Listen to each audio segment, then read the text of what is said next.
उच्चैश्रवा नाम का घोड़ा हुआ प्रकट, ये महाराज बलि को दे दिया। पुनः मंथन हुआ, अब की बार ऐरावत नाम का श्वेत हाथी उत्पन्न हुआ, ये देवराज इंद्र को दे दिया गया। फिर मंथन हुआ, इस बार कौस्तुभ नाम की अद्भुत प्रकाशमान मणि उत्पन्न हुई। कौस्तुभाख्य मभूत रत्नम, रत्न है कौस्तुभ। भगवान ने स्वयं अपने वक्ष पर उसे धारण कर लिया। फिर मंथन हुआ, कल्प वृक्ष हुआ पारिजात, यह भी देवलोक को भेज दिया गया देवताओं के लिए। पुनः मंथन हुआ, ततश्चाप सरसो जाता निष्कंठ सुवाससः, अप्सराएं प्रकट हुई, यह भी देवलोक को दे दी।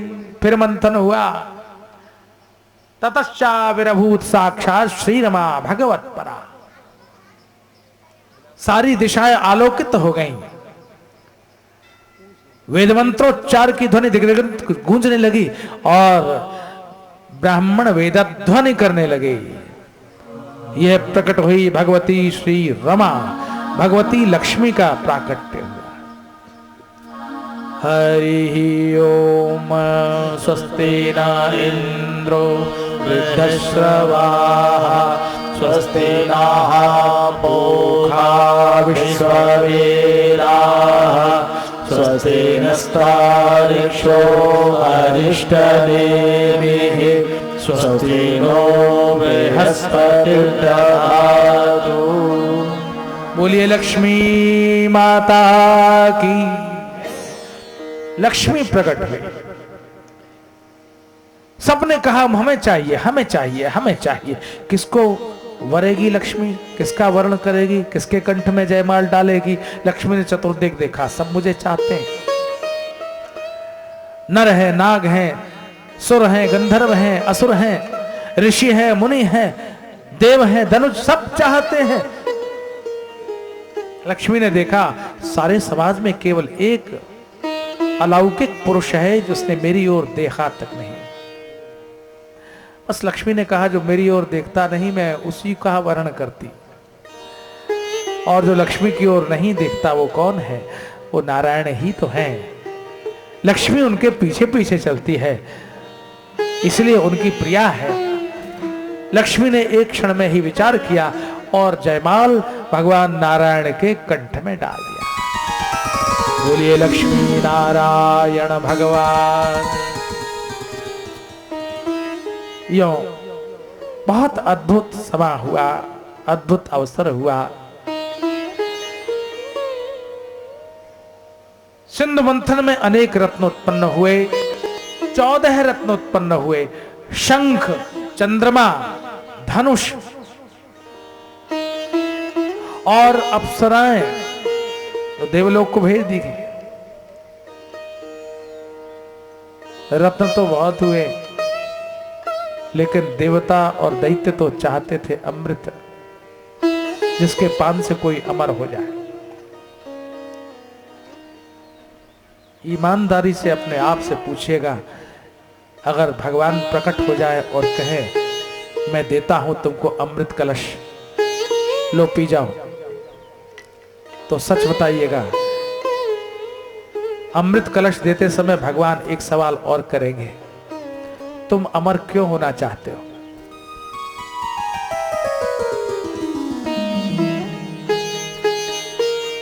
हम अमर क्यों होना चाहते हैं? हम वृद्ध क्यों नहीं होना चाहते? हम सदैव युवा क्यों बने रहना चाहते हैं?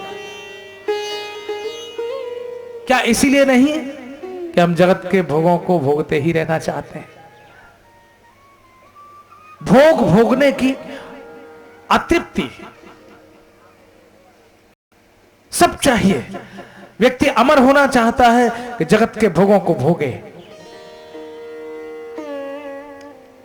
और किसी भक्त के सामने अगर अमृत कलश लिए भगवान आ जाए और पूछे तुम भी क्या अमर होना चाहते हो, तो भक्त कहता है मुझे आपका यह अमृत नहीं चाहिए। क्यों? मेरे पास तो पहले से ही आपके नाम का अमृत है। मैं जितनी बार आपका नाम लेता हूं हर बार एक बूंद अमृत मेरे कंठ से नीचे उतर जाता है। हरिनाम का अमृत व्यक्ति के जीवन में परम आनंद की सृष्टि करता है। यह अमृत व्यक्ति को लंबा जीवन, दीर्घजीवी, शाश्वत जीवंतता का आश्वासन दे सकता है, लेकिन यह अमृत व्यक्ति के जीवन में आनंद में सुख की उत्पत्ति नहीं कर सकता। रोग और भोग से नहीं बचा सकता, जीवन के दुखों से मुक्त नहीं कर सकता। देवता अमृत पान करते हैं, फिर भी इनमें वैर है, फिर भी इनमें द्वेष है, इनमें परस्पर विवाद है।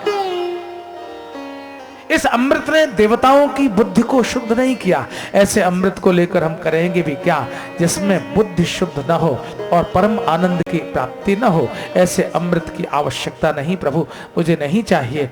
मेरे पास तो आपके नाम का अमृत है, इसका पान मैं करता ही रहता हूं और अंत काल तक इस अमृत को मैं पीता ही रहूं, यही मैं चाहता हूं। मृत्यु आज हो या कल हो या फिर कभी, लेकिन आपके नाम का अमृत मेरे जीवन से कभी छूटे नहीं, ये अमृत चुके नहीं, मैं ये चाहता।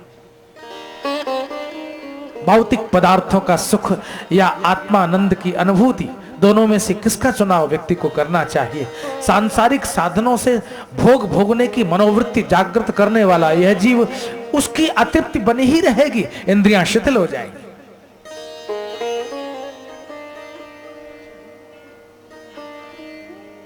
जीव भोग भोगने के लिए, व्यंजनों के स्वाद पाने के लिए लालायित रहेगी। पेट कहेगा मैं पचा नहीं सकता। सामने सुंदर से सुंदर वस्तु दिखती होगी, लेकिन आंख कहेगी अब मैं देख नहीं सकती।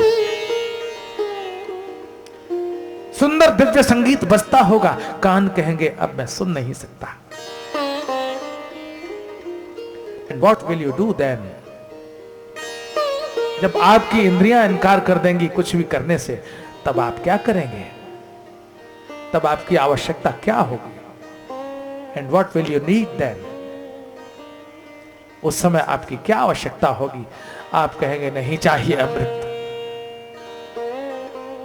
अब मुझे परम आनंद की उपलब्धि चाहिए, शांति से मैं अपने जीवन को जितना है उतना जी सकूं, अब मैं यही चाहता हूं।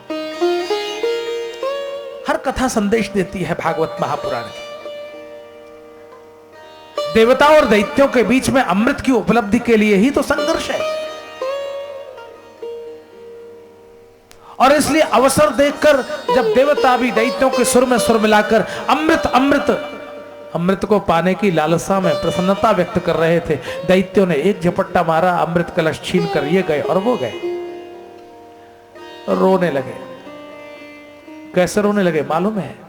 जैसे हम जिस चीज को बहुत महत्व देगा, हिस्सा केतु बना और तब भारी संग्राम हुआ। उस संग्राम में देवताओं की ही विजय हुई, क्योंकि देवता अमृतपान कर चुके थे, यह तो ठीक था, किंतु देवता भगवान की कृपा भी पा चुके थे, और इसलिए जगत में जीत उसी की होती है जिसके पक्ष में भगवान होते हैं। यत्र योगेश्वरो कृष्ण है, यत्र पार्थो धनुर्धर है, तत्र श्रीर विजयोर भूति ध्रुवा नीतिर्मतिर्ममा। कृष्ण जिधर होंगे उधर ही विजय श्री होगी। अब देवता जीते और भगवान ने मोहिनी बनकर देवताओं को अमृतपान कराया। यह समाचार भगवान शिव के कान में पड़ा तो नारायण के क्षीर सिंधु तक जा पहुंचे और कहा, हे देव, हमने आपके बहुत से अवतारों के दर्शन किए, अवतारा मया दृष्टा रममाणस्य ते गुणैहि। हमने आपके बहुत से अवतारों के दर्शन किए, लेकिन जो आपने योषिता माने स्त्री का रूप धारण किया वो तो हमने देखा ही नहीं। नारायण ने कहा वो आपके लिए थोड़ी था, वो तो दैत्यों को छलने के लिए था। भगवान शिव ने कहा फिर भी हम वो रूप देखना चाहते हैं। और तब भगवान नारायण एक अति सुंदरी कामिनी के रूप में वहां प्रकट हो गए। शिव उस कामिनी कन्या के पीछे दौड़ पड़े। शिव भी जिसके पीछे दौड़ पड़े, वो रूप कैसा होगा इसकी कल्पना की जा सकती। और भागवतकार कहते हैं कि उस अति सुंदरी कामिनी के पीछे शिव इतना दौड़े, पर्वतों के शिखरों पर, पहाड़ियों में, झाड़ियों में, गुफाओं में, खाइयों में, झुरमुट में, झाड़ियों में, सब जगह गए, लेकिन वो कन्या पकड़ में नहीं आई। कि जैसे ही केशों तक हाथ पहुंचा, वैसे ही वो अति सुंदरी कामिनी अदृश्य हो गई और नारायण खड़े मुस्कुरा रहे थे। पूछने लगे, कहिए कैसी रही? भगवान महादेव ने कहा, ये आप बीच में कहां से आ टपके? नारायण ने कहा, वो मैं ही था। कितनी सुंदर कथा का आप भाव देखें। शिव किसी लौकिक सुंदरी के पीछे नहीं दौड़े। वो जो कन्या थी वो नारायण ही थे। तो ईश्वर जो अप्रतिम सौंदर्य का स्वामी है, उससे सुंदर दुनिया में कोई नहीं हो सकता। जिन आंखिन में यह रूप बस्यो, उन आंखिन सो अब देखिए का। संसार का कितना भी सुंदर से सुंदरतम व्यक्तित्व क्यों ना हो, एक न एक दिन काल के प्रभाव से जर्जर हो जाता है। जवानी है सिर्फ 15 से 20 वर्ष के बीच की, और जब अवस्था आती है तो झुर्रियां पड़ती हैं और सुंदर से सुंदर व्यक्ति भी कुरूप हो जाता है, देखने में भयानक लगता है, व्यक्ति उससे डरने लगता है। लेकिन ये मनमोहन मोहना, ये तो अनंत काल से अपनी रूप माधुरी लिए हुए वेणुवादक किसी कदम्ब की छाया में खड़ा हो यमुना के तट पर जब बांसुरी की ध्वनि छेड़ता है, तो फिर सारा जगत उसके पीछे दौड़ता है। वो तब भी वैसा था, अब भी वैसा ही। उसमें कभी कहीं परिवर्तन नहीं, कहीं अंतर नहीं। इसलिए महादेव भी यदि दौड़े तो किसी लौकिक सौंदर्य के पीछे नहीं दौड़े, वो दौड़े साक्षात नारायण के उस अप्रतिम रूप से प्रभावित होकर। तो ये कथा कहती क्या है? इस कथा का संदेश है, सावधान, जब तक जीवन होगा भागना तो पड़ेगा। कुछ न कुछ पाने की लालसा लिए हुए यह जीव दौड़ रहा है, तो जब तुमको दौड़ना ही है, भागना ही है, तो किसी साधारण के पीछे क्यों दौड़ते हो? दौड़ो तो उस अति सुंदर भगवान के पीछे दौड़ो, जिनके पीछे दौड़ने पर तुम्हें जीवन की परम उपलब्धि मिल जाएगी। इसलिए भगवान महादेव ने नारायण का वो अति सुंदर रूप दर्शन किया। श्री शुकदेव कहते हैं, हे राजा, दैत्यों द्वारा एक विश्वजित यज्ञ किया गया, देवताओं पर विजय की। अब ये कभी नाव गाड़ी पर, कभी गाड़ी नाव पर, कभी दैत्य जीतते हैं, कभी देवता जीतते हैं, कभी इनकी जय, कभी उनकी जय, कभी इनकी पराजय, कभी उनकी पराजय। देवता पराजित हुए, दैत्य विजयी हुए। और ऐसे में भगवान कश्यप ने अपनी प्रिया अदिति को पयोव्रत नाम के व्रत का उपदेश किया, जिसका पालन करने से साक्षात भगवान ही पुत्र के रूप में प्रकट होते हैं। व्रत में बड़ी सावधानी होती है। अब एक बड़ी समस्या है कि किसी के 2 पत्नियां हों और दोनों पत्नियों में ईर्ष्या हो जाए, तो अकेला पति किस पत्नी की इच्छा पूरी करे? वो कहती है मुझे विश्वविजयी पुत्र चाहिए, दूसरी कहती है मुझे भी चाहिए, एक कहती है मेरा बेटा बहुत अधिक बलवान, शक्तिशाली और श्रेष्ठ हो, दूसरी कहती है नहीं मेरा हो। तो कश्यप इस विवाद में फंस गए। कभी वो देवताओं की माता अदिति की बात सुनते हैं, कभी वो दैत्यों की माता दिति की बात सुनते हैं, और इस तरह एक दूसरे को संतुष्ट करने के चक्कर में पड़े ही रहते हैं। ऐसा ही तो हुआ था। एक बार दिति ने कहा कि मुझे परम शक्तिशाली पुत्र चाहिए। ऋषि कश्यप ने कहा ठीक है, मैं तुम्हें देता हूं एक व्रत, इसका नाम है पुंसवन व्रत।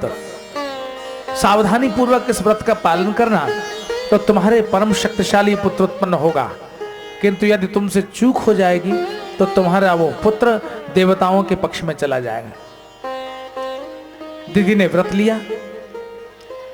एक दिन व्रत करते हुए गर्भ में शिशु था और उस व्रत के बीच में ही दिति से चूक ये हो गई कि भोजन करने के बाद, यानी फलाहार करने के बाद, दिन भर व्रत किया था, फलाहार किया, बहुत जोर से नींद आ रही थी, थकी हुई थी, आलस से आ रहा था और बिना कुल्ला किए, बिना हाथ धोए, बिना पैर धोए अपने पलंग पर जाकर सो गई। इंद्र तो इस ताक में बैठे थे, कब चूक हो, कब मैं लाभ उठाऊं। इंद्र दिति के गर्भ में प्रवेश कर गए और उन्होंने दिति के गर्भ में पल रहे बालक के 7 टुकड़े कर दिए। लेकिन वो 7 टुकड़े भी 7 बालक बन गए, रोने लगे। इंद्र को और क्रोध आया। इंद्र ने उन 7 बालकों के भी 7 टुकड़े कर दिए, 49 टुकड़े हो गए। लेकिन टुकड़े क्या हुए, वो तो 49 बालक हो गए। अब तो बहुत घबराए इंद्र, जितना अधिक मैं इसको काटता हूं उतना नया बालक बन जाता है। इंद्र ने उन बालकों से कहा, रो मत, मां रुद माने मत रो, मत रो, मैं तुमको अपने पक्ष में मिला लेता हूं। और उन 49 बालकों को इंद्र ने देवताओं के पक्ष में मिला दिया, यानी वो इंद्र के भाई बन गए। तो कश्यप ने कहा ही था कि अगर तुमसे चूक होगी तो तुम्हारा गर्भस्थ शिशु देवताओं के पक्ष में चला जाएगा। यों 49 मरुद गणों की उत्पत्ति हुई, 49 प्रकार के वायु की उत्पत्ति हुई। आप लोग सुंदरकांड का पाठ करते हैं अगर, तो उसमें वर्णन आया है कि श्री हनुमान जी जब लंका में गए और लंका जलाई तो उस समय 49 प्रकार के पवन चले। हरि प्रेरित तेहि अवसर चले मरुत 49। तो ये यही 49 प्रकार के वायु थे जो दिति के गर्भ से पैदा हुए। चूक हो गई ना। अब अदिति सावधान थी, उन्होंने कहा मैं चूक नहीं करूंगी कि मेरे गर्भ से कहीं दैत्य बालक हो जाए, दैत्यों के पक्ष में चला जाए तो। इसलिए सावधानी पूर्वक अदिति ने व्रत किया, पयोव्रत का पालन किया, समय बीता और तब भाद्रपद मास के शुक्ल पक्ष की द्वादशी तिथि आई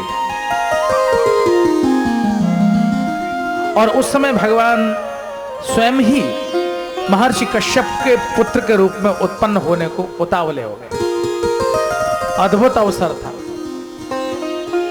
श्रोणायाम श्रवण द्वादश्याम मुहूर्ते भेजिते प्रभु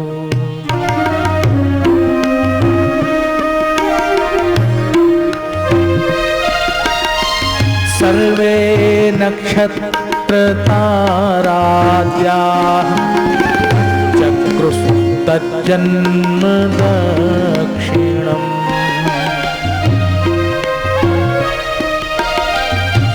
द्वादश्यां सविता तिष्ठन् मध्यन् दिनगतो नृप विजया नाम सा प्रोक्ता यस्यां जन्म विदुर्हरे।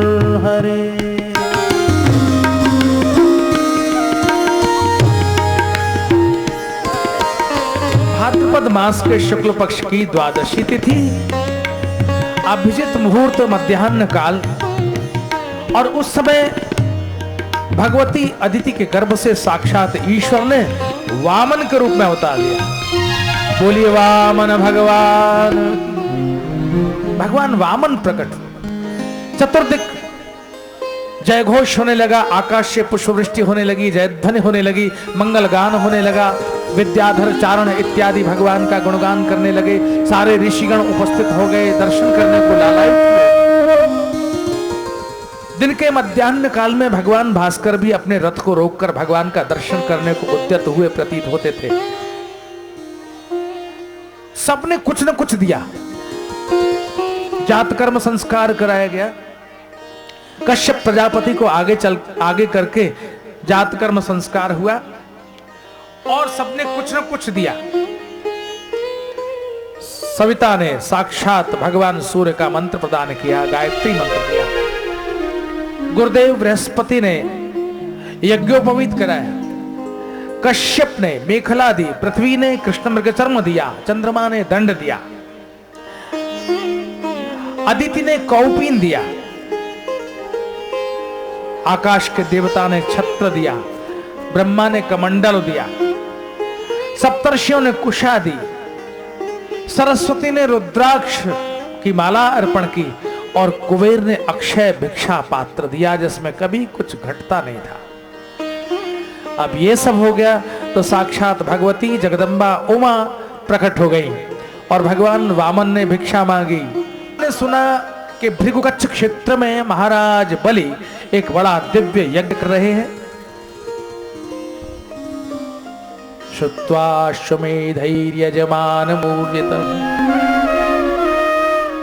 महाराज बलि यजमान बने हुए हैं और भृगवंशियों की सन्निधि में महाराज शुक्राचार्य के अध्यक्षता में यह यज्ञ चल रहा है। मंथर गति से चलते हुए भगवान वामन महाराज बलि के यज्ञशाला के द्वार पर आ खड़े हुए। अद्भुत था, वेद मंत्रोच्चार हो रहा था, दिग्दिगंत मंत्रों से गूंज रहा था। स्वाहा स्वाहा की ध्वनि से सर्वत्र मंगल चिन्ह प्रकट हो रहे थे। भगवान वामन को देखा तो महाराज बलि ठगे से खड़े रह गए। अहो तेजः अहो रूपम, स्वागत करने के लिए आगे आए। स्वागतम वो नमस्तुभ्यं, स्वागतम वो नमस्तुभ्यं, स्वागतम ते नमस्तुभ्यं। ब्रह्मन् किं करवाम ते, स्वागतम ते नमस्तुभ्यं। ब्रह्मन् किं करवाम ते, ब्रह्मर्षीणां तपः साक्षात् मन्ये त्वार्यवपुर्धरम्। स्वागतं स्वागतं स्वागतं स्वागतम्।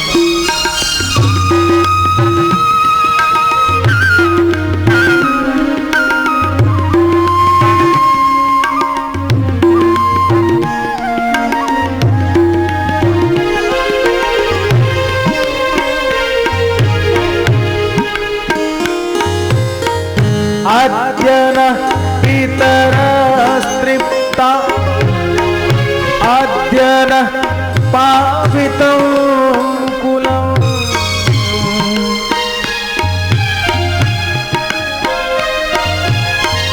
अद्य नः पितरस्तृप्ता, अद्य नः पावितं कुलम्। अद्य सृष्टः क्रतुरयम् यद्भवानागतो गृहाम्। स्वागतं स्वागतं स्वागतं स्वागतं।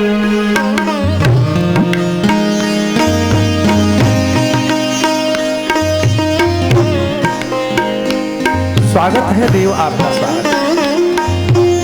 मैं आपको प्रणाम करता हूं, आदेश कीजिए मैं आपकी क्या सेवा करूं। आज मेरे पितर तृप्त हो गए, आज मेरा कुल पवित्र हो गया, आज मेरा यह यज्ञ सफल हुआ। मैं आपकी क्या सेवा करूं, मैं धन्य हुआ। आपके लिए मिष्टान्न अर्पण करूं, गजबाज रथ अर्पण करूं, रजत स्वर्ण अर्पण करूं,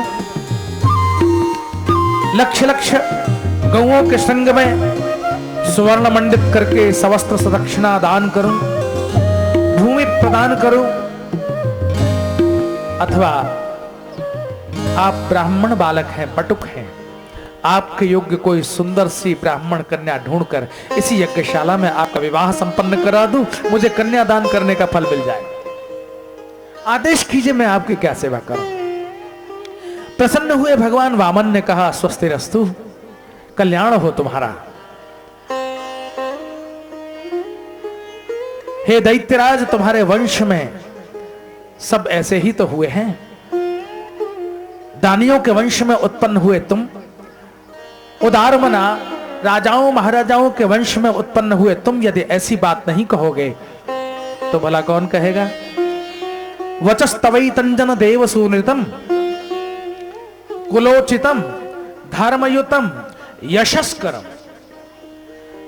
तुम्हारी यह बात कुलोचित है, कुल के अनुरूप है, धर्मयुतम धर्म सम्मत है, और तुम्हारा यश बढ़ाने वाली है।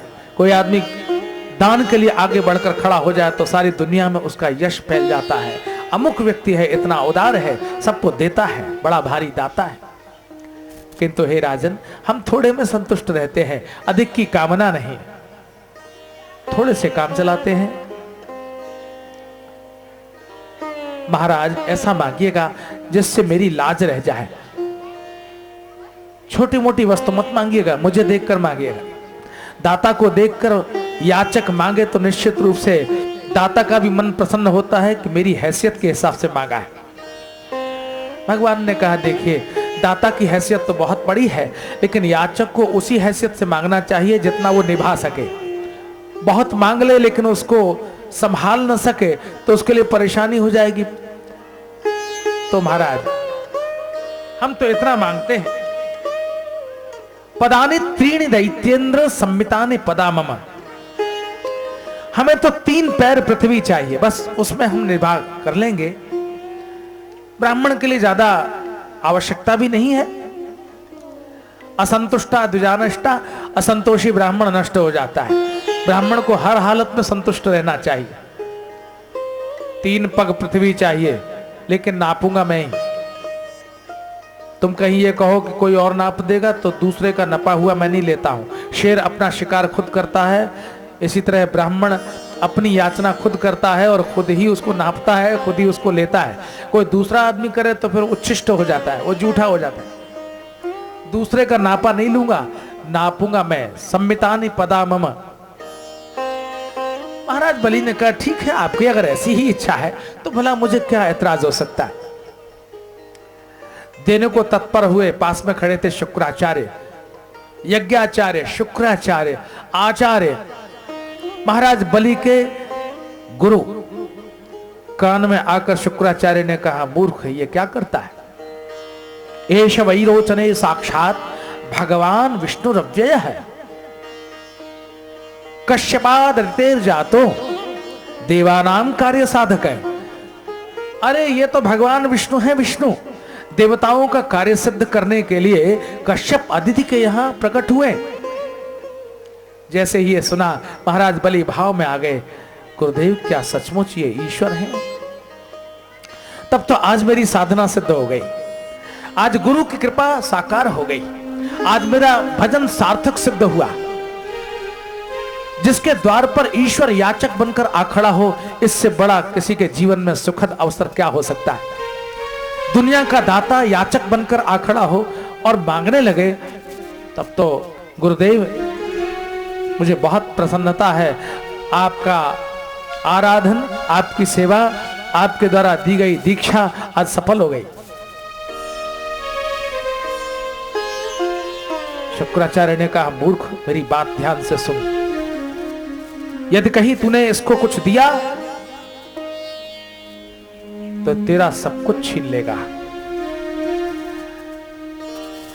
बलि ने कहा, गुरुदेव, वचन दे चुका हूं, वचन देकर पीछे हटना मेरा स्वभाव नहीं। चाहे मैं भिखमंगा हो जाऊं, लेकिन वचन देकर पीछे नहीं हट सकता। मैं दूंगा, अवश्य दूंगा। क्रोध आ गया शुक्राचार्य को, शाप दे दिया, मूर्ख, जा, तू श्रीहीन हो जा। गुरुदेव मैं श्रीहीन होने को तैयार हूं, लेकिन वचन देकर पीछे लौटने के लिए तैयार नहीं। उठाया भगवान वामन ने कमंडल, संकल्प की तैयारी है, जल संकल्प के लिए निकालना चाहते हैं। शुक्राचार्य बेचैन हो गए, एक छोटा सा कीट बनकर कमंडल की टोटी में जा बैठे। न जल गिरेगा न संकल्प होगा। भगवान वामन ने देखा जल निकल नहीं रहा, क्या कारण है। वहीं कुशासन में से एक कुशा निकाली और जैसे ही ट्योटी में कुरेदा, वैसे ही शुक्राचार्य की 8 आंख फूटी, बिलबिलाते हुए बाहर चले आए। एक आंख पकड़े, भगवान ने कहा क्या हुआ, बोले फूट गई। भगवान ने कहा तो ठीक हुआ, तुम भक्त और भगवान के संबंध को 2 आंख से देखते हो, ये देखना छोड़ दो, दृष्टि में समत्व लाओ। जिसकी दृष्टि में द्वैत होता है वही दुख पाता है, और जो सर्वत्र ईश्वर का दर्शन करता है वही अद्वैत दृष्टि रखता है। जित देखूं तित श्याममयी है। खम वायुमग्निम सलिलम महींच, 11 स्कंद में भागवत के वर्णन करते हैं श्री भगवान सुखदेव। खम वायुमग्निम सलिलम महींच, ज्योतिष सत्वानि दिशो द्रुमादीन, सरित समुद्रांश हरे शरीरम, यत्किंच में तत् प्रणमेद अनन्य। आकाश में, वायु में, अग्नि में, पानी में, नदी में, नाले में, समुद्र में, पर्वत में, आकाश में, पृथ्वी में, सब जगह जहां जहां दृष्टि जाती हो, सब जगह ईश्वर का दर्शन जिसकी हो, जिसका स्वभाव हो गया हो ईश्वर को देखने का, वही है अनन्य, वही है अनन्य। संकल्प किया है, संकल्प का जल ज्यों ही छोड़ा वैसे ही भगवान ने बढ़ना शुरू किया। विराट हो गए, एक चरण से पाताल, एक चरण से आकाश को नाप लिया। बलि को बांध लिया वरुण पाश में, बोल बलि तेरी वाणी मिथ्या हो गई, तीसरा चरण कहां रखूं। बलि ने कहा ऐसी बेईमानी आज तक न तो सुनी न देखी। मांगते हैं आप वामन बनकर और नापते हैं विराट बनकर, ऐसा कभी हुआ नहीं। ईश्वर और बेईमानी, भगवान ने कहा बेईमानी नहीं, ये तो हमेशा की पुरानी रीति है। जब तक कोई मांगता है तब तक छोटा रहता है, वामन रहता है, और जब मांग लेता है तब वो छोटा नहीं रहता, फिर वो विराट हो जाता है, मांग मांग के ही बड़ा हो जाता है। कहां रखूं तीसरा पांव। बलि ने कहा देव अभी भी कुछ बाकी है नापने के लिए, सारे ब्रह्मांड को नापने के पश्चात भी फिर भी कुछ रह जाता है। इस जीव का अहंकार, देने का अभिमान, दे दिया सो दे दिया वो तो ठीक है, लेकिन देने के बाद अहंकार के साथ 10 आदमियों में कहा मैंने दिया मैंने दिया मैंने दिया, ये अहंकार तो बहुत बड़ा है। देने का अभिमान भी व्यक्ति को पतन की ओर धकेलता है।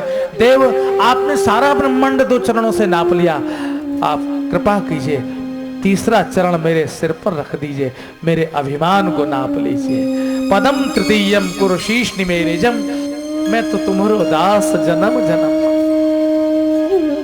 नेत्रों में जल भर आया भगवान के, बलि मैं तुम्हें छलने आया था, आज तुमने मुझको छल लिया। मैं देता हूं तुमको सुतल लोक का राज्य, और हे राजन मैं तुम्हारे उस राज्य का द्वारपाल बनकर पहरा दूंगा, तुम्हारी रक्षा करूंगा, सुरक्षा करूंगा, मैं तुम्हारी चाकरी करूंगा, तुम जैसा कहोगे मैं वही करने को तैयार हो जाऊंगा।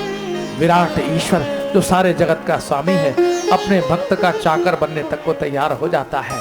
वो कौन सी तपस्या है, वो कौन सा मंत्र है,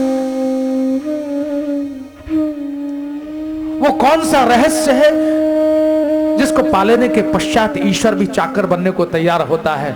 कुछ नहीं और कुछ नहीं, सिर्फ समर्पण।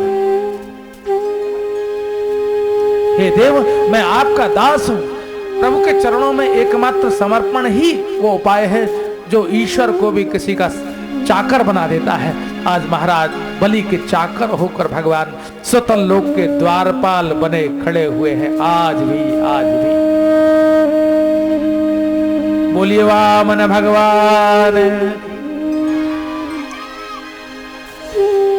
श्री सुखदेव वर्णन करते हैं भगवान मत्स्य के अवतार की चर्चा।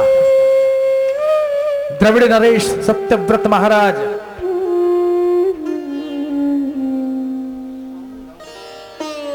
नदी के तट पर विराजमान थे और कमंडलों में आ गई छोटी सी मछली, जो रातों रात बढ़ गई और बढ़ी और बढ़ी और बढ़ी।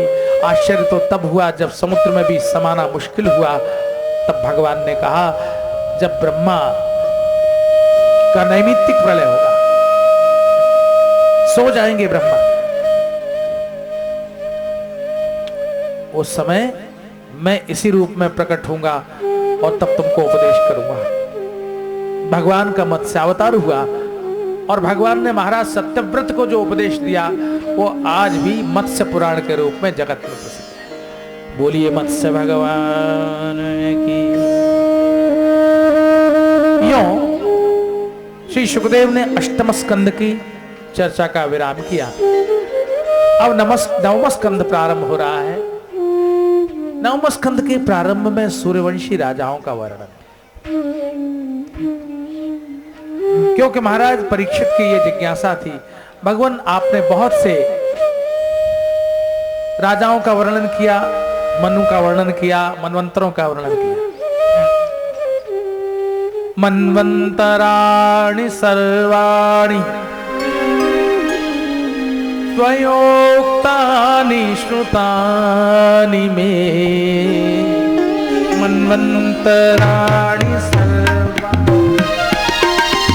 त्वयोक्तानि श्रुतानि मे। वीर्याण्यनन्त वीर्यस्य वीर्याण्यनन्त वीर्यस्य हरे तत्र कृतानि च। योऽसौ सत्यव्रतो नाम योऽसौ सत्यव्रतो नाम राजर्षि द्रविणेश्वरः। ज्ञानं योतीत कल्पान्ते लेभे पुरुष सेवया।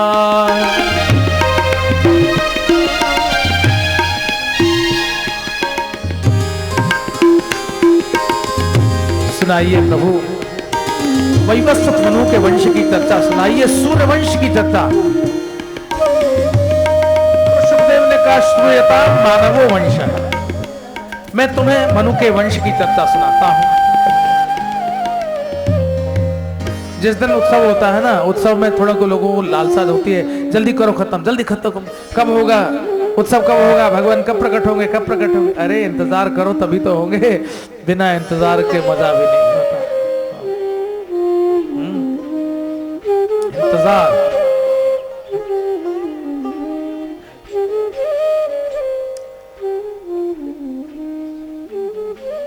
इसलिए प्रतीक्षा करिए ना, इतनी जल्दी क्या है। होगा होगा, सही समय से होगा, चिंता मत कीजिए। अभी तो 5:26 हुआ और 6 बजे तक मेरा अधिकार है, तो देखिए मैं कैसे जल्दी से भगवान को बुलाता हूँ। बहुत जल्दी बुलाऊंगा, लेकिन धैर्य रखिए, धैर्य। धृति, ये पहला मानव धर्म है, धृति धैर्य धारण। धृति क्षमा दमो स्तेयम शौचमेन्द्रिय निग्रह, यही मानव धर्म सुना रहे हैं, मनुष्य मनु धर्म। इसी मनुवंश की चर्चा हो रही, वैवस्वत मनु सूर्यवंश। इस सूर्यवंश में वैवस्वत मनु हुए, सबसे पहले मनु हुए, उनके संतान नहीं थी, यज्ञ किया तो बेटी हो गई, नाम रखा इला। और मनु ने गुरुजी से कहा, बेटी नहीं चाहिए बेटा चाहिए, नाक सिकुड़ जाती है बेटी हो जाए तो, है ना। और सबसे ज्यादा ध्यान बेटी रखती है, बेटा फुर्र हो जाता है, घरवाली को लेके उड़ जाता है।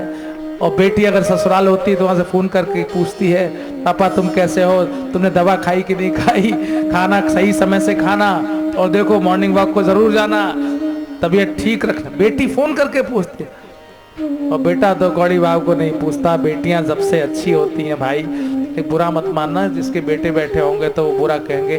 मुझे कहने लगेंगे आप बेटों की बुराई बहुत करते हैं, लेकिन सचमुच बेटियां उनके पास हृदय होता है। इला नाम की कन्या हुई वैवस्वत मनु के, लेकिन सद्गुरुदेव वशिष्ठ जी की कृपा से उसी कन्या को बना दिया पुरुष, और तब उसका नाम पड़ा सुद्युम्न।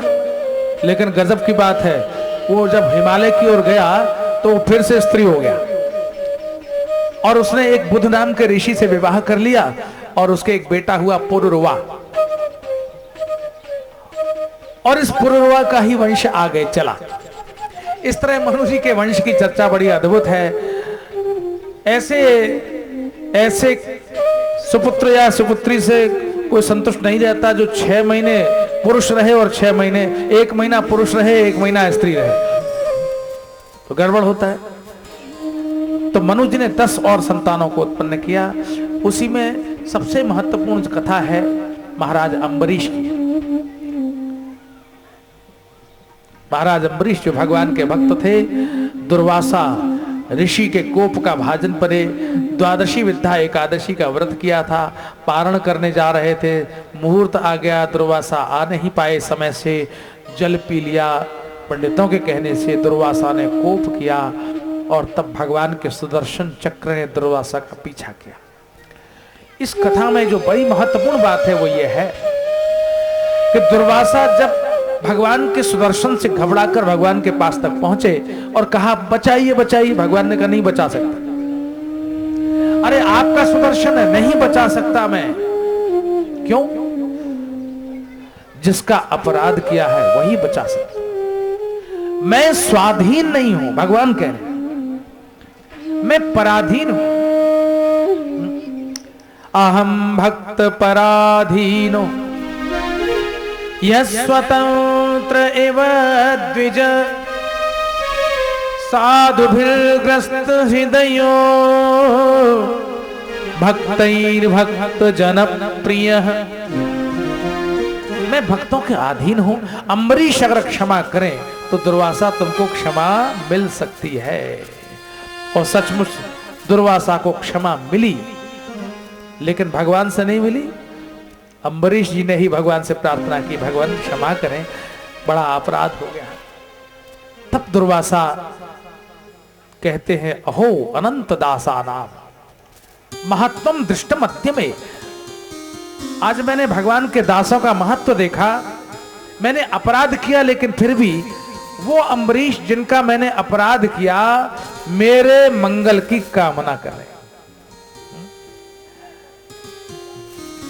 इस सूर्यवंश में अनेक राजाओं की चर्चा है, जिसमें एक से एक राजा हुए, कईयों से बड़ी चूक हुई, और उनकी कथा कहने का कोई बहुत विस्तार में जाने की आवश्यकता है नहीं, क्योंकि उनमें भगवान श्री हरि के चरित्र समाविष्ट नहीं है। लेकिन इतनी बात जान लें, ऋषि का अपमान किया एक महाराज ने तो बड़ी कठिनाई पड़ गई। सुकन्या नाम की कन्या ने अपराध किया, च्यवन ऋषि ने च्यवनप्राश को प्रकट कर दिया। अपराध से कभी कभी कल्याण भी होता है। अगर सुकन्या ने ऋषि च्यवन का अपराध न किया होता तो च्यवन ऋषि ने अश्विनी कुमारों को संतुष्ट करके वो औषधि न बनाई होती जिसको खा खा के हम जवान होने की कोशिश कर रहे हैं। क्या नाम है उसका? च्यवनप्राश। वो च्यवन ऋषि ने बनाई, वो युवा हो गए, वो गृहस्थी का भोग किया उन्होंने। ये सूर्यवंशी राजाओं की कथा है। अस्तु, इसी वंश में आगे चलकर महाराज खटवांग हुए, महाराज दिलीप हुए, महाराज रघु हुए, महाराज अज हुए, और महाराज अज के महाराज दशरथ हुए। और महाराज दशरथ के यहां साक्षात भगवान ने 4 रूप से अवतार लिया, राम, भरत, लक्ष्मण और शत्रुघ्न।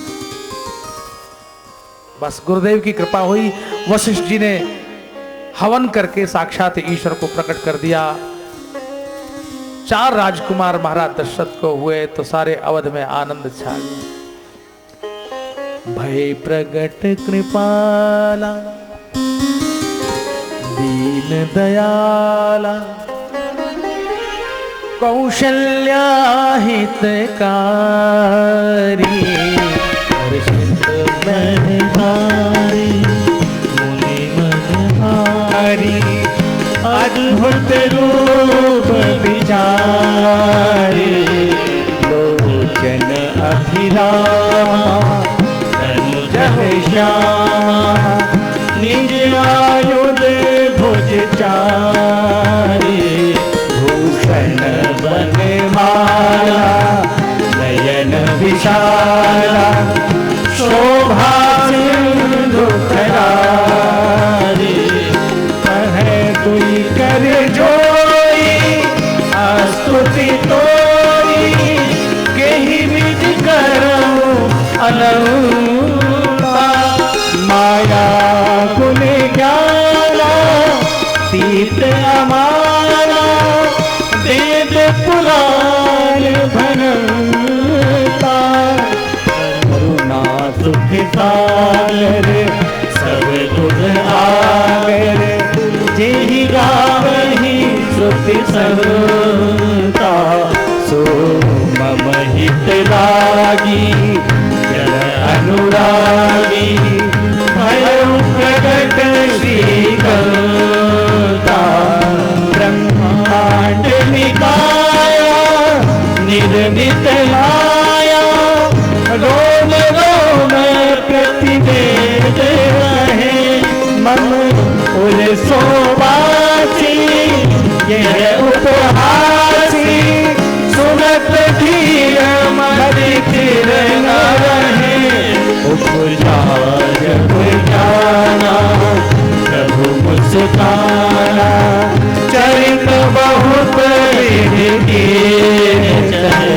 कई कथा सुहाई, मात बुझाई, यही प्रकार सुत प्रेम रहे, माता पुनि बोली सोमति डोली, कजहु तात रूपा, किए सुलीला अति प्रिय शीला, यह सुख परम अनूपा, सुनी दर्शन सुजाना रोदन ठाना, होई बालक सुरभूपा,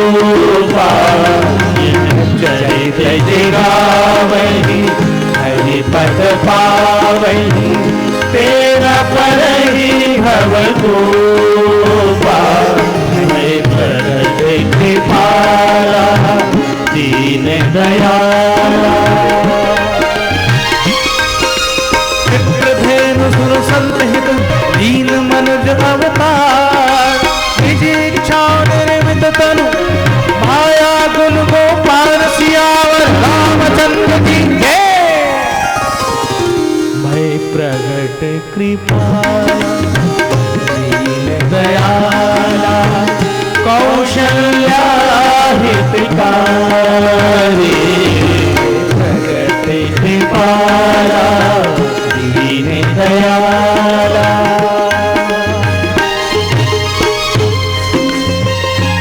आनंद आनंद है अवध में, चतुर्दिक मंगल गान होने लगे, आकाश से पुष्प वृष्टि होने लगी, गगन में भगवान भास्कर अपना रथ रोककर 1 मास तक खड़े रहे, पता ही नहीं चला। मास दिवस कर दिवस भा, मरम न जाने कोई, रथ समेत रवि था क्यों, निशा कवन विधि होए। इस तरह मंगल हुआ अयोध्या में। चारों ओर महाराज दशरथ के यहाँ 4 पुत्र हुए, इस बात की सूचना फैल गई। लोग बधाई देने के लिए महाराज के राजमहल के द्वार पर आ खड़े हुए। महाराज बधाई है, बधाई। ऐसी बधाइयों के स्वर चतुर्दिक गूंजने लगे। साक्षात ब्रह्म ने रघुवंश में महाराज दशरथ के पुत्र के रूप में अवतार लिया। चंद्रमा की कला की तरह धीरे धीरे श्री राम, लखन, भरत, शत्रुघ्न बड़े हुए। अब तो महाराज कि इनको कुछ कार्य सौंपूं, तो श्री राम अवधपुर वासियों का कार्य करते। जे विधि सुखी हो ही पुर लोगा, करहि कृपानिधि सोई संजोगा। अयोध्या के लोग जिस काम से सुखी हों, भगवान वही काम करते हैं। और एक दिन तो विश्वामित्र आ गए, और राम लखन को अपने साथ ले गए। ताड़का का वध हुआ। मारी सुबाहु को भगवान ने विश्वामित्र के आश्रम में उत्पात करने से रोक दिया, समुद्र पार लंका में फेंक दिया। ये तो हुआ ही हुआ, लेकिन एक काम बहुत अच्छा हुआ। जनकपुर पहुंच गए। इधर अहिल्या का उद्धार हुआ, उधर जनकपुर में धनुष भंग हुआ। और धनुष भंग करके और जो परिणाम आया वो ये कि श्री जनक नंदिनी जानकी ने भगवान राम के कंठ में जयमाल डाल दी। इतना भारी धनुष जिसे 10,000 राजा एक साथ लगने पर भी नहीं तोड़ सके। श्री राम ने लेत चढ़ावत खेचत गाढ़े, काहु न लखा दे के सब ठाड़े। तेई छन मध्य राम धनु तोरा, भरे भुवन धुनि घोर कठोरा। दोनों राजकुमार भरत और शत्रुघ्न भी अयोध्या से बुलाए गए। बारात आई है, पहुनाई हुई है।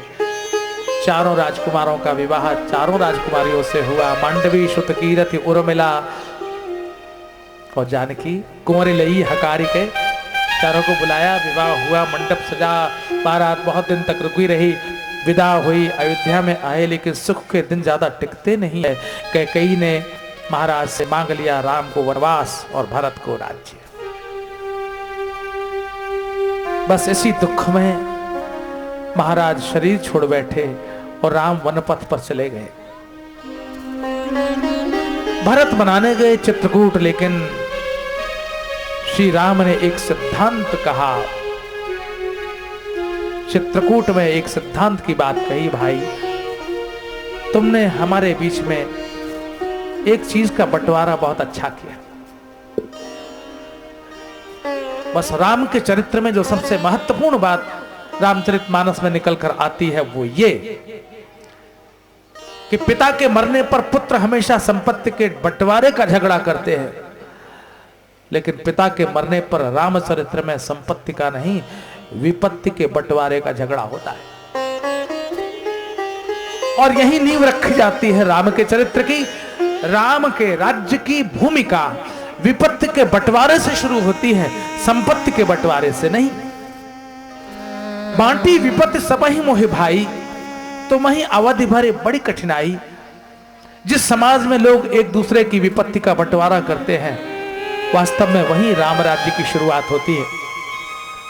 दुख वही है जहां संपत्ति का झगड़ा होता है, लेकिन राम राज्य में तो विपत्ति के लिए झगड़ा होता है। राम कहते हैं मैं वन में जाऊंगा, पिता ने भेजा है। भरत कहते नहीं मैं वन में जाऊंगा। शत्रुघ्न कहते नहीं नहीं मुझे जाने दीजिए। लखन कहते नहीं नहीं मैं रहूंगा। विपत्ति सहने को चारों भाई तैयार हैं, स्वयं सहना चाहते हैं, एक दूसरे को सुख देना चाहते हैं। और यही तो राम राज्य है। जिस समाज में लोग दूसरों के सुख के लिए जीते हैं, वो राम के राज्य के प्रत्यक्ष साक्षी हैं। राम के राज्य के नींव करता है, नींव धरता है। वस्तुतः वहीं से राम राज्य की शुरुआत होगी। वन में भगवान ने बहुत से संतों का उद्धार किया, उपकार किया। उनके कुटिया में गए, आश्रम में गए। सकल मुनि के आश्रम में जाए जाए सुखदीन। और इस बीच में रावण ने जानकी का हरण किया। हनुमान जी से भगवान की भेंट हुई, सुग्रीव से मित्रता हुई। हनुमान लंका में गए, जानकी जी को संदेश दिया।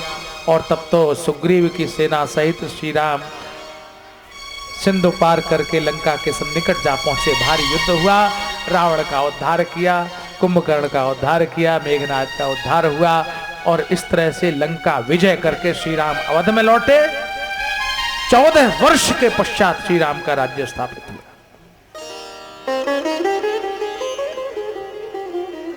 सब सुखी हों, इसलिए बहुमत नहीं है। आज बहुमत है, बहुमत नहीं है, सर्वमत है। अगर एक धोबी भी कह देता है तो उसकी सुनी जाती। और उसके लिए पत्नी का परित्याग करने तक को राम तैयार हो जाते हैं। ये सर्वमत है, बहुमत नहीं है। अगर एक मत कम आता है तो आदमी हार जाता है, एक मत ज्यादा आता है तो जीत जाता है। श्री राम कहते नहीं, एक मत भी अगर कम है तो मैं राज्य के भोग स्वीकार करने को तैयार नहीं। श्री राम अपनी प्रिया को, अर्धांगिनी को राजमहल से वन में भेज देते हैं, स्वयं दुख सहते हैं। ये बहुमत है, राम राज्य माने सर्वमत है, और ये बहुमत है जिसमें हम रह रहे हैं। इस तरह राम के चरित्र का आधार बनाकर श्री सुखदेव ने 9वें स्कंद के 10वें और 11वें अध्याय में संक्षिप्त रामचरित्र कहा, और उसके पश्चात फिर आगे वर्णन करते हुए कैसे भगवान नारायण की नाभि से कमल, कमल से ब्रह्मा, और ब्रह्मा से अत्रि, अत्रि के नेत्र से चंद्रमा, और चंद्रमा के वंश में ही आगे चलकर भगवान श्री कृष्ण का अवतार। यदुवंश व पुरुरवा की चर्चा आप सुन चुके हैं। जब दशम स्कंद प्रारंभ हुआ तो वहां पर सुखदेव जी कहते हैं, यदोश्च धर्मशीलस्य नितराम मुनि सत्तमा। इस वंश में यदु महाराज धर्मशील हुए, जिन्होंने पिता को जवानी देने से इनकार कर दिया। आसान बात नहीं थी, अपनी जवानी कोई नहीं देता है, लेकिन महाराज यदु ने कहा नहीं, मैं अपनी जवानी आपको दूं और आप मेरी जवानी से मेरी मां के साथ भोग करें, इससे बड़ा पाप कौन सा हो सकता है। इसलिए धर्मशील कह दिया, धर्मशील। पिता अगर पाप के पथ पर चलता हो तो पुत्र पाप को पिता के लिए निषेध करता है, ऐसा नहीं होने दूंगा। इसी धर्ममय यदुवंश में भगवान ने कृष्ण रूप से देवकी के गर्भ में प्रवेश किया। कथितो वंश विस्तारो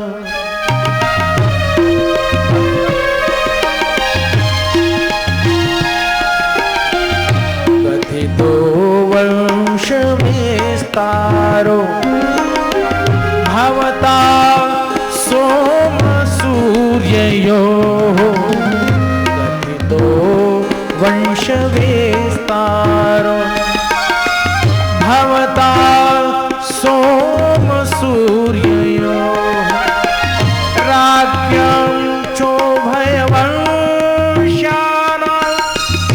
चरितं परमाद्भुतं कथितो वंश विस्तारो।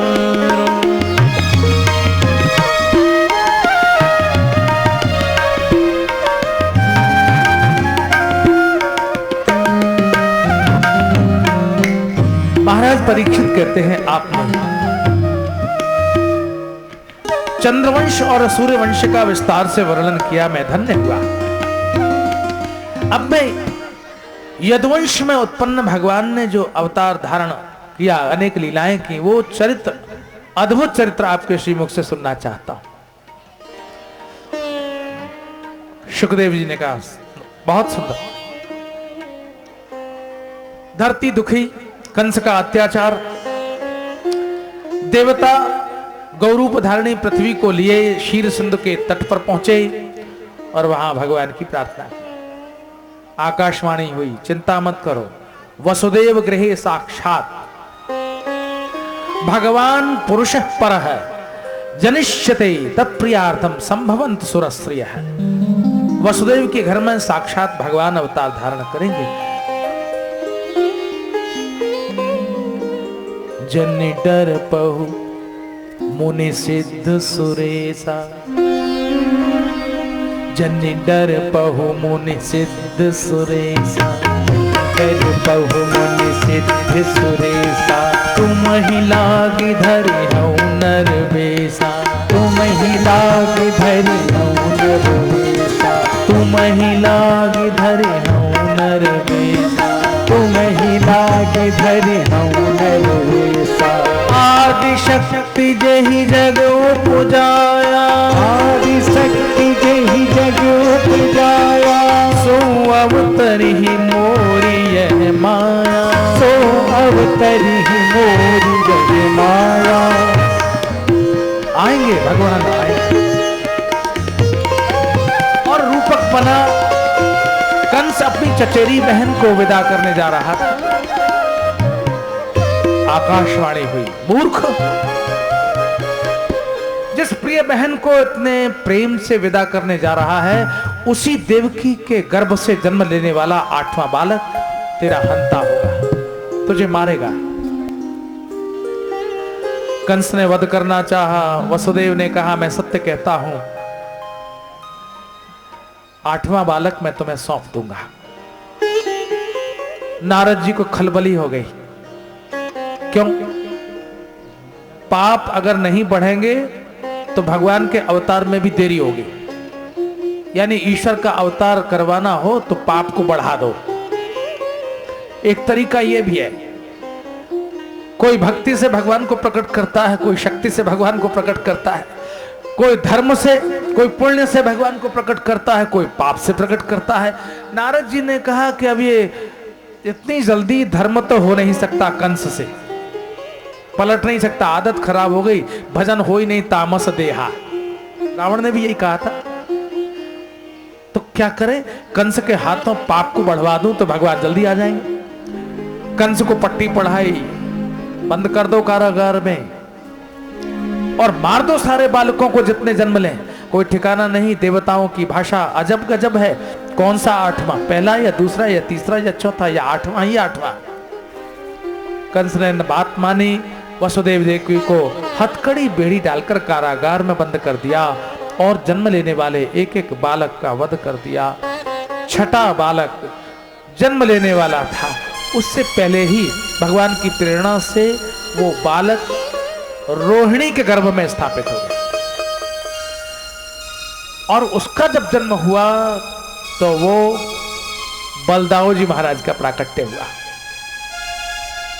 8वां बालक होने वाला है। देवकी के मुख पर तेज है, कंस के हृदय में घबराहट है, दिन और रात में बेचैनी है। और तब भाद्रपद मास के कृष्ण पक्ष की अष्टमी तिथि की आधी रात आई। उमड़ते घुमड़ते मेघों ने गगन को आच्छादित कर दिया। पुष्पों की सुगंध चुराकर मंथर गति से बहते हुए पवन ने भगवान के आगमन की मानो सूचना दी।